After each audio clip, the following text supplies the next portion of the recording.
The Path to the Cemetery by Mann. The path to the cemetery ran always parallel to the highway, always side by side, until it had reached its goal. That is to say, the cemetery. On the other side there were human habitations, new structures of the suburbs, parts of which were still in process of completion, and then came fields. As to the highway itself, this was flanked by trees, by knotty beeches of a good old age, and the road was half paved and half bare earth. But the path to the cemetery was thinly strewn with pebbles, which gave it the character of an agreeable footpath. A small dry ditch, filled with grass and wildflowers, extended between the two. It was spring and almost summer already. The whole world smiled. God's blue skies were covered with masses of small, round, compact little clouds, dotted with many snow-white little clumps which had an almost humorous look. The birds twittered in the beeches, and a mild wind swept across the fields. A wagon from the neighboring village crept towards the city. It rolled partly upon the paved, partly upon the unpaved part of the highway. The driver let his legs dangle on both sides of the shaft, and whistled execrably. In the back part of the wagon there sat a little yellow dog with its back to him, and along its pointed little nose looked back with an unutterably grave and collected mien at the way it had just come. It was an incomparable, a most diverting little dog, worth its weight in gold. But it plays no part in this affair, and so we must turn our faces from it. A detachment of soldiers went marching by. They came from the garrison nearby, marched in their own dust, and sang. A second wagon crept from the direction of the city towards the next village. The driver slept, and there was no little dog, for which reason this vehicle is entirely without interest. Two journeymen came striding along, the one hunched back, the other a giant in stature. They went barefooted, carrying their boots on their backs, called out cheerily to the sleeping driver, and strode on bravely. The traffic was moderate, regulating itself without complications or accidents. The way to the cemetery was trodden by a solitary man. He walked slowly, with lowered head, and supported himself on a black stick. The man was called Pipe Sam, Lob Gott, praise God, Pipe Sam, and nothing else. We proclaim his name with a certain emphasis because subsequently he acted in the most peculiar manner. He was dressed in black, for he was on the way to the graves of his loved ones. He wore a rough, cylindrical silk hat, a frock coat shiny with age, trousers which were not only too narrow but also too short, and black kid gloves which were shabby all over. His throat, a long, lean throat with a large Adam's apple, lifted itself from a turnover collar, which was frayed and displayed corners which had already become a little rough. But when the man raised his head, which he did at times in order to see how far he still was from the cemetery, then one was treated to a strange sight, a remarkable face, a face which beyond all question one was not likely soon to forget. This face was smooth-shaven and pale.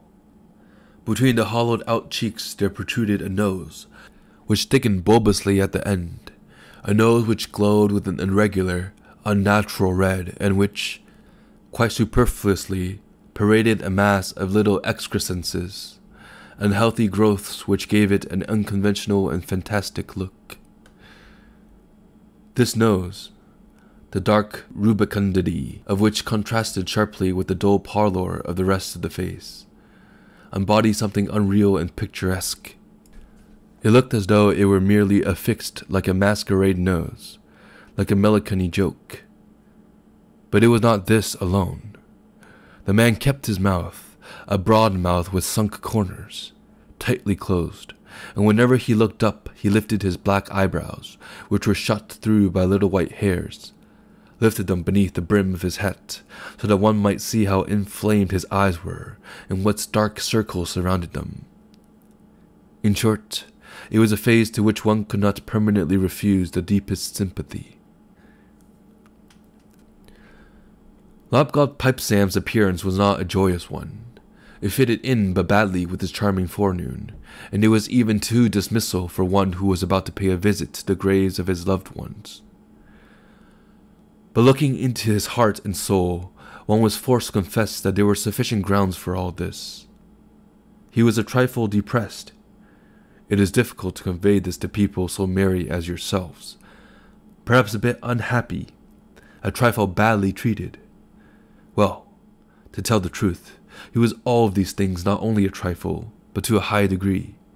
He was, without any exaggeration, in a bad way.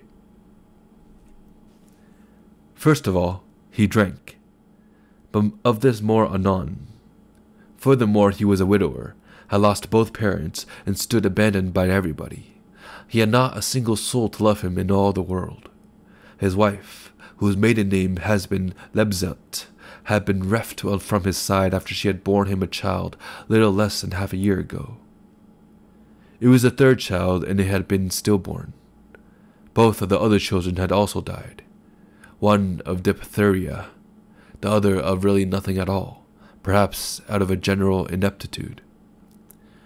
But this had not been enough, for soon after this he had lost his job, had been driven out of his petty position, and that bore a close relation to that passion of his which was mightier than Pipe Sam. Formerly he had been able to resist it to some degree, although there were periods when he had been intemperately addicted to it. But after wife and children had been taken from him, after he had lost all his friends and stood alone in the world and without a single support or hold, his vice had mastered him and had broken his spiritual resistance more and more. He had been an official in the service of an insurance society, a kind of hire copyist with a monthly salary of 90 marks. While in his irresponsible condition, he had become guilty of gross negligence, and after having been repeatedly warned, he had been finally discharged as unreliable. It is clear that this did not by any manner of means lead to a moral revolt on the part of Pipe Sam, but that he was thenceforth utterly doomed. For you must know that ill fortune slays the dignity of a man. It is just as well to have a little insight into these things. There is a strange and dreadful concatenation of cause and effect here. There is no use in a man's protesting his own innocence. In most cases he will despise himself for his misfortune. But self-contempt and vice have a strange and horrible interrelationship. They feed each other, they play into each other's hands, in a way to make one's blood run cold. And that is the way it was with Pipe Sam. He drank because he did not respect himself, and he respected himself less and less because the continual shameful defeats of all his good resolutions devoured all his self-confidence. In a wardrobe in his home there usually stood a bottle containing a poisonous yellow fluid, a most pernicious fluid. We must be cautious and not mention its name. Lobgob's Pipe Sam had literally knelt before his wardrobe and almost bitten his tongue in two, and in spite of this he would go down in defeat in the end. We take no pleasure in relating these facts, but they are, after all, instructive. And here he was, walking along the path to the cemetery and prodding the ground with his black cane. A gentle wind played about his nose, but he did not feel it. His eyebrows elevated, he bent a hollow and turbid look upon the world about him, a lorn and miserable creature. Suddenly he heard a noise behind him and pricked up his ears. A soft rushing sound was approaching with great rapidity from the distance. He turned about and stood still. It was a bicycle, the tires of which crunched along the pebble-strewn path. It came on in full career, but then slackened its speed, for Pipe Sam stood in the middle of the way. A young man sat in the saddle, a careless youth on a tour. He himself, Great heavens, surely made no pretensions to belonging to the great and glorious one of the world. He rode a machine of middling quality. It did not really matter which make, a wheel costing, say, about 200 marks. And with this he went pedaling a bit through the country, fresh from the city, riding with flashing pedals into God's green world. Hooray! He wore a colored shirt and a grey jacket, sports leggings, and the jauntiest little cap in the world. A very joke of a cap, with brown checks and a button on the top. And from under this cap a thick mop of blonde hair welled forth and stood up above his forehead. His eyes were of a lightning blue. He came on like life itself and tinkled his bell, but Pipesam did not move a hair's breadth out of the way. He stood there and looked at life with a rigid stare. It looked angrily at him and rolled slowly past him, whereupon Pipesam also began to walk on. But when it was ahead of him, he said slowly and with a weighty emphasis, "Number 9707.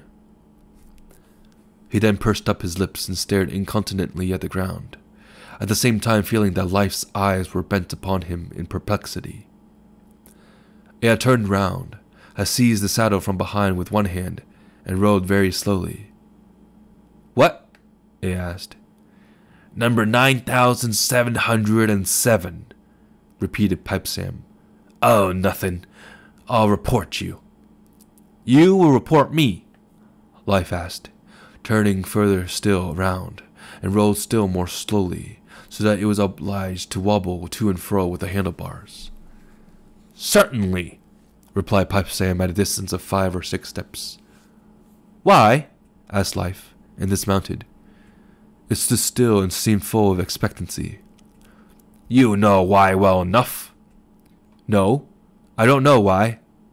"You must know." "But I do not know why," said Life, "and moreover I am not at all interested why." With this it was about to mount its wheels again. It was not at all at a loss for words. "I will report you," said Pipesam, "because you ride here, on this path to the cemetery, and not out there on the high road." "But, my dear sir," Life said, with an impatient and angry laugh, turned around once more, and stood still. "You see tracks of bicycles along the entire path. Everybody rides here." "That's all one to me," retorted Pipesam. "I'll report you just the same." "Well, do whatever you like," Life cried, and mounted its wheel. It really mounted. It did not disgrace itself by making a mess of this. It gave a single thrust with its foot, sat securely on the saddle, and put forth all efforts to reacquire a speed in accordance with its temperament. "If you keep on riding here on the path to the cemetery, I shall most surely report you," cried Pipesam in a high and trembling voice. But Life really troubled itself very little about this. It rode off with increasing speed. Had you seen Lobgob Pipesam's face at this moment, you would have been greatly frightened. He pressed his lips so firmly together that his cheeks and even the rebunken nose were twisted quite out of place, and his eyes, from beneath his unnaturally raised eyebrows, stared with an insane expression after the vehicle as it rolled away. Suddenly he dashed forwards. At a run he traversed the short distance which separated him from the machine, and seized the tool-case beneath the saddle. He held onto it with both hands, literally attached himself to it, and with lips still pressed together in an unnatural manner, dumb, and with wild eyes, he tugged with all his strength at the balancing bicycle as it speeded forwards. Anyone seeing him might well have doubted whether he intended, out of malice, to hinder the young man from riding on, or whether he had been seized by the desire to let himself be taken in tow, to jump on behind and ride along with the young man, to go himself riding a bit through the country, riding with flashing pedals into God's green world. Hooray! The wheel was not able to withstand this desperate drag for any length of time. It stood still. It wobbled. It fell over. And then Life grew wild. It had lighted upon one foot, Then it drew back its right arm and gave Herr Pipesam such a blow on the chest that he staggered back several paces. Then, with a voice which swelled into a threatening tone, it said, "You must be drunk, you fool. You must be off your head. If you dare to hold me up again, I'll give you a smash in the jaw. Do you hear? I'll break your neck. And don't you forget it." With this, it turned its back upon Herr Pipesam, gave an indignant tug to its cap, drawing it tighter upon its head, and once more mounted its wheel. No, it was certainly not at a loss for words, and the business of mounting succeeded as well as before. Again, it merely thrust down one foot, sat securely in the saddle, and had the machine once more under full control. Pipesam saw its back diminish more and more rapidly. He stood there panting and stared after life. It did not take a header, no accident overtook it, no tire burst, and no stone lay in its path. Lightly it sailed on, and then Pipesam began to shout and to scold. One might have called it a bellowing, for it was no longer a human voice. "You shall not ride there!" he cried. "You shall not! You shall ride out there and not on the path to the cemetery, do you hear? You get off! Get off at once! Oh, I'll report you! I'll sue you! God, if you would only take a tumble, if only you would fall off, you whiny brute, I would kick you in the face with my boots, you damned rogue!" Never had the like been seen before. A man calling bad names on the way to the cemetery, a man with a swollen face, bellowing, a man whose scolding renders him hopping mad, who cuts capers, throwing his arms and legs about, and seems unable to control himself. The wheel was really no longer in sight, yet Pipesam still raved and danced in the same spot. "Hold him! Hold him! He is riding on the path to the cemetery! You villain! You impudent clown! You damned ass! If I could only get hold of you, wouldn't I skin you alive, you silly ass! You stupid wine bag! You tomfool! You ignorant bounder! You get off! You get off this very instant! Will nobody kick him into the dirt? The scoundrel! Riding for pleasure, eh? On the way to the cemetery! Knock him off his wheel! The damned oaf! Oh, if I only had you, what wouldn't I do? And what else? Eyes blue as lightning, eh? May the devil scratch them out of your face, you ignorant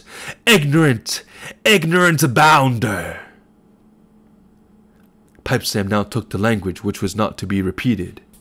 He foamed, and poured forth in his cracked voice the most shameful terms of reprobation, while the contortions of his body continually increased. A couple of children with a basket and a terrier came over from the high road. They climbed across the ditch, stood about the screaming man, and looked curiously in his distorted visage.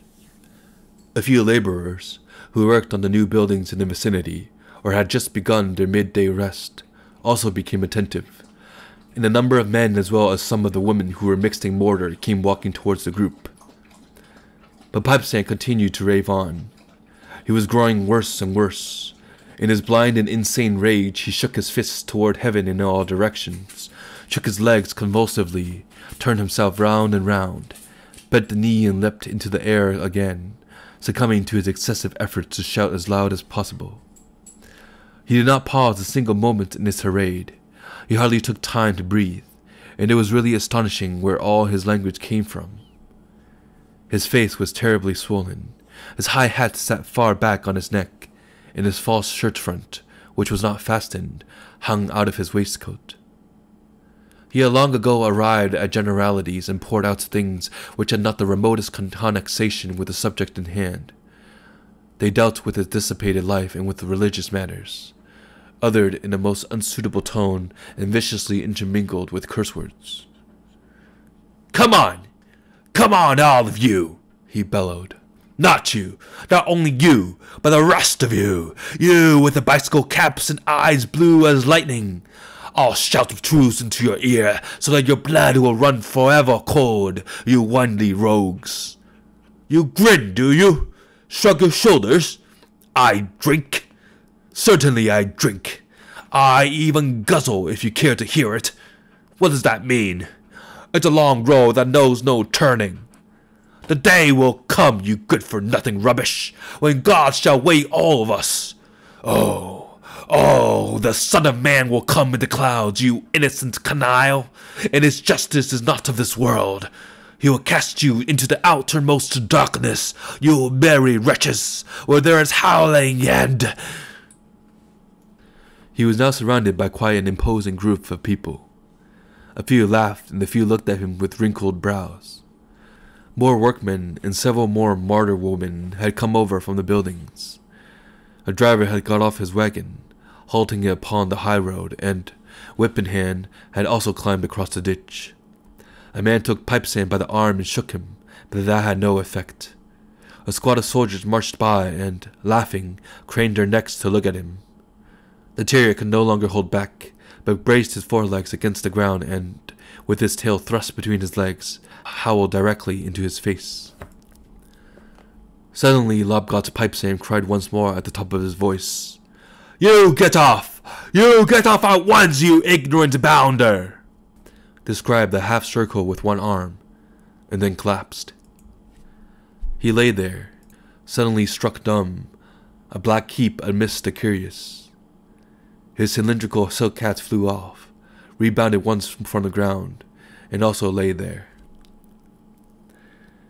Two masons bent over the immovable Pipesand and discussed the case in that the wholehearted and sensible tone common to working men. Then one of them went off at a quick stride. Those who remained behind undertook a few more experiments with the unconscious one. One man dashed water in his face out of a bucket. Another poured some brandy out of a bottle into the palm of his hand and rubbed Pipesand's temples with it. But these efforts were crowned with no success. A short interval thus elapsed. Then wheels were heard, and a wagon came along the high road. It was an ambulance, drawn by two pretty horses, and with a gigantic red cross painted on each side. It came to a halt, and the two men in neat uniforms climbed down from the driver's seat, and while one went to the back of the wagon to open it and to draw out the stretcher, the other rushed upon the path to the cemetery, pushed the staring crowd aside, and, with the help of one of the men, carried her Pipesand to the wagon.